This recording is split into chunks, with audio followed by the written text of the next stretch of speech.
Coming up in NBN News, a Maitland Masseuse charged with inappropriately touching his clients. Newcastle Council forming an ocean baths community reference group, and the Heaven Can Wait fleet hit Lake Macquarie raising money for charity. That's next. Tonight, holiday tragedy. 2 Frenchmen killed in a horror crash on the north coast. Police hunting the person responsible for a stabbing attack on the Central Coast. Thousands march across the country demanding action on climate change. 2 more cruise ship evacuees test positive for coronavirus.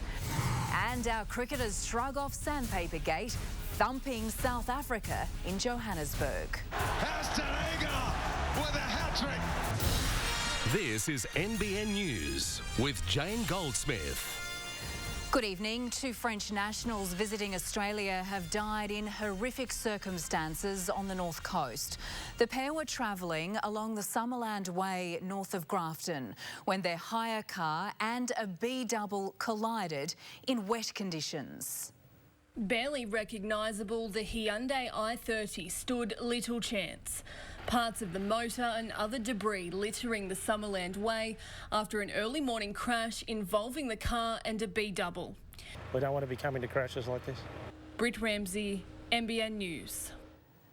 A man remains on the run tonight after stabbing another in the neck on the Central Coast early this morning.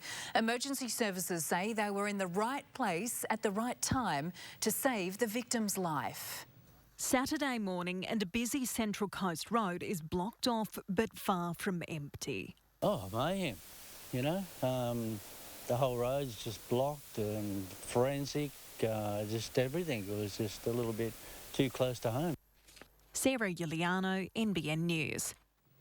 The final photo of a Brisbane school teacher has revealed the torture he allegedly endured before he was hit and killed on the M1 near Kudgera Creek on the far north coast. The image of 43-year-old Anthony Stott tied to a chair was allegedly taken by those accused of holding him hostage. It was obtained by the Courier Mail as a third person was charged over his mysterious death.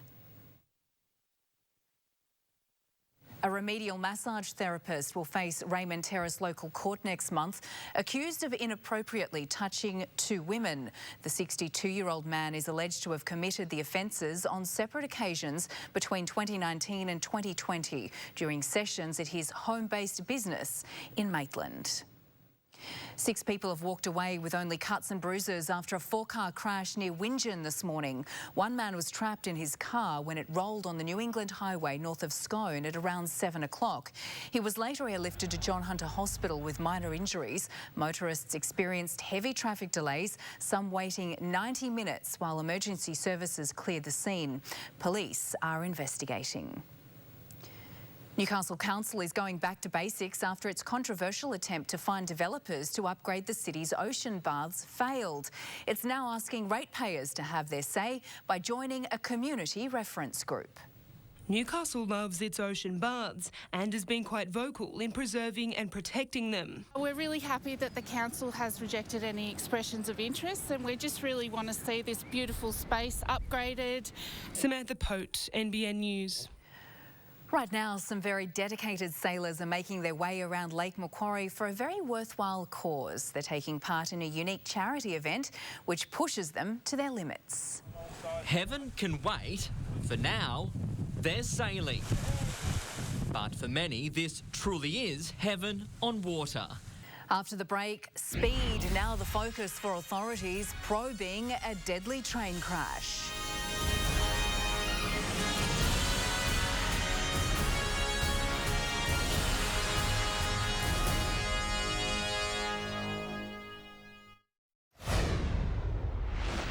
A relative of the man who killed his wife and 3 children in an unspeakable act of violence in Brisbane this week has spoken for the first time.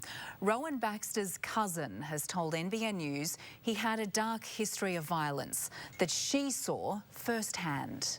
The face of pure heartbreak. I don't think you'll ever get over it. Never. Not my babies. Legislation, we haven't seen a change in the justice system.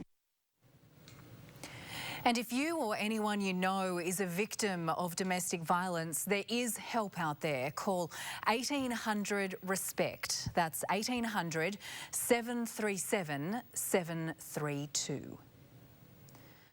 A family is struggling to come to terms with the loss of a loving son and father. 62-year-old Tony Platty hit by a car and left for dead in Sydney.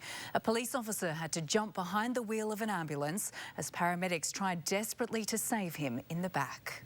Tony Platty walked this route at the same time every morning, strolling to Curl Curl Beach. Zara James, NBN News. Work is underway to remove the train that derailed on its way from Melbourne to Sydney on Thursday night. As Lana Murphy reports, a road is being built to help access the site.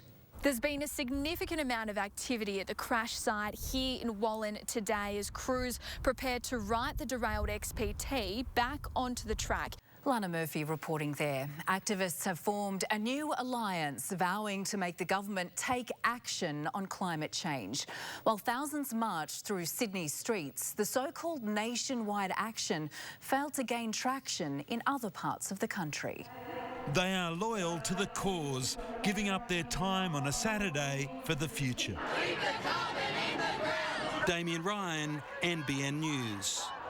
And in Newcastle, hundreds of activists, big and small, stopped traffic as they marched from Pacific Park to Civic Park, calling for greater action on climate change.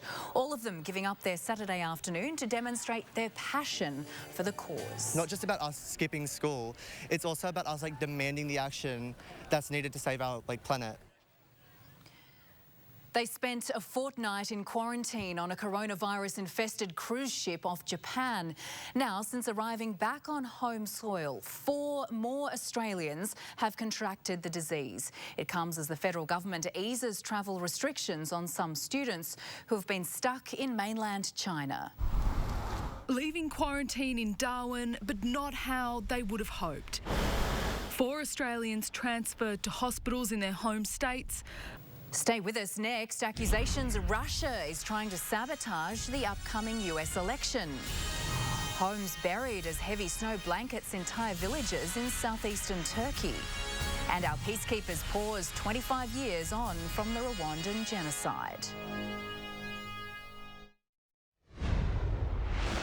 NBN News can tonight reveal a worrying trend affecting the millions of Australians who use Centerlink. As the organisation expands its reach online, more and more Centerlink offices are closing their doors. For some, Centerlink is a lifeline. It's always full of people that need assistance. People on these streets might need more. This centre in Newcastle is about to close. New South Wales is facing a family daycare crisis with more than 200 providers shut down in the past 5 years, leaving just 154 operating across the state. Tougher requirements have also led to fewer providers being approved to start operation. Just 3 were given the green light last year. Russia has been warned not to sabotage the upcoming US election. Top American intelligence officials revealing the Kremlin has been up to its old tricks. But it's not just President Donald Trump being targeted. His Democratic rival, Bernie Sanders, is also in the crosshairs. Come on, come up here. At a rally in Las Vegas, President Trump welcomed his favourite supporters. It's time for sport now with Kate Haberfield. And Kate, the Knights' pre-season trial match is well underway. Sure is. This test against the Dragons is their first real one under the new coach. Thanks, Jane. Coming up, both sides finding their feet. A Newcastle youngster scoring the opening try. Also ahead, our men too strong for South Africa, but our women beaten by India.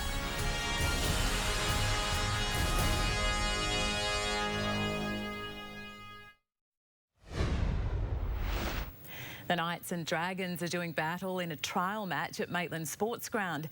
Just after half-time, the Dragons lead 18-6. While the Dragons are injury depleted, the Knights fielded a near full strength side for the opening 20 minutes in Maitland. As expected, Kurt Mann partnered Mitchell Pearce in the halves. Both sides showed promise, but both sides looked a bit rusty at times as well. Knights youngster Chris Randall with the opening try. And under-strength South Sydney has defeated Parramatta 28-24 in their trial match at Wentworthville. Tom Burgess was the only recognisable star who lined up for the Rabbitohs, but he looked impressive, playing big minutes and scoring a try. The Eels team looked much stronger on paper and featured Regan Campbell-Gillard, who was solid in his first match in the blue and gold. History beckons for the Roosters in the UK tomorrow morning when they face Super League champions St Helens in the World Club Challenge. A win for the Tricolours would give them a record 5th title and set them up perfectly for round 1 of the NRL. It's a long way from the blue skies of Bondi, but the Roosters still have reason to feel at home. This is a dream for me. I only ever see the Roosters players as people on a TV screen. So far, so good for our cricketers in South Africa. The Aussies smashing the Proteas. Back home, it was a different story. Our women's 2020 side off to a rocky start in the World Cup. Australia didn't need to tamper with the ball to beat South Africa. They just needed Ashton Agar. Jaleesa Rapps, NBN News. In a moment, Western Sydney finds its grooves, defeating Adelaide United.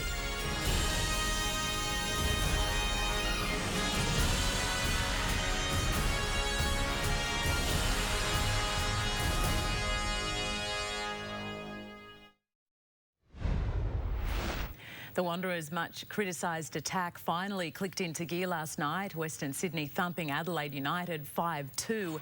Captain Mitchell Duke scored a first-half double to guide his side to their first win at home since October. The run by Duke. Tonight's A-League match between Newcastle and Melbourne Victory is a battle of two teams looking to revive their season under new coaches. For the Jets, each remaining match also presents an opportunity for players to cement their future in Carl Robinson's squad. He's caught the eye of the coach, Carl Robinson, saying Matt Miller is in the core of his team, but the boss wants more. In round 12 of Newcastle and District Cricket, ladder leaders Wallsend are 5 for 121 in reply to Waratah's 155. Merewether raced to 216 against Cardiff. Uni have first innings points after demolishing City. Stockton's Tom O'Neill took 6 wickets as Charlestown were all out for 199. Toronto will have to chase down 234 and Hamilton Wickham will resume at none for 6 in the battle of second and third. A ton to Joe Price and half-century to Shannon Bills got Wests off to a strong start at Passmore Oval. They put on a 111-run opening stand with plenty of fours between them, including one that gave our cameraman a good old scare. All good. All good. Price went on to score 148. And I can report that our cameraman got the fright of his life and will probably never film local cricket again. But what about the camera lens? Oh, we're worried about that. It's survived. Stay with us, we'll check all your local weather details next.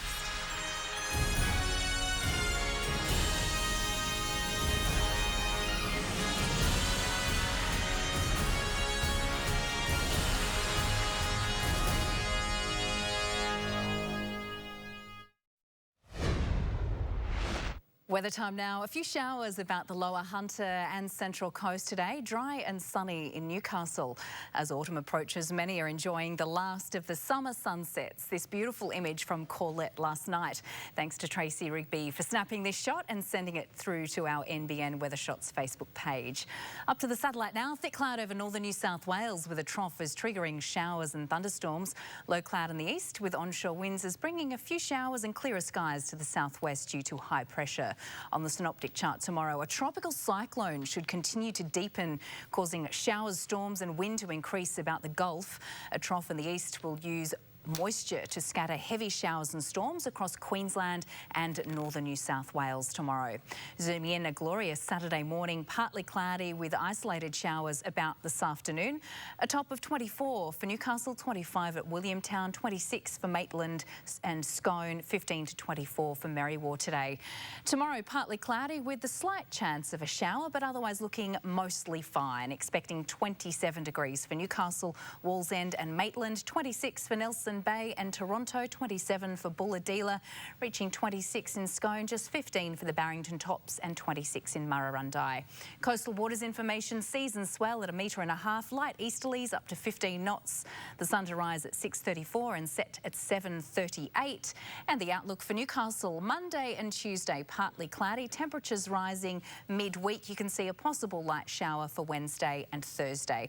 For Scone, also some possible showers for Wednesday and Thursday, a top of 31 on Tuesday, 32 and a storm for Wednesday.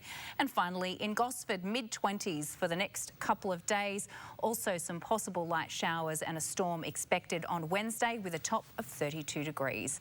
And of course, for more local news, sport and weather, head to our website. And that is NBN News for this evening. From all of us here, good night.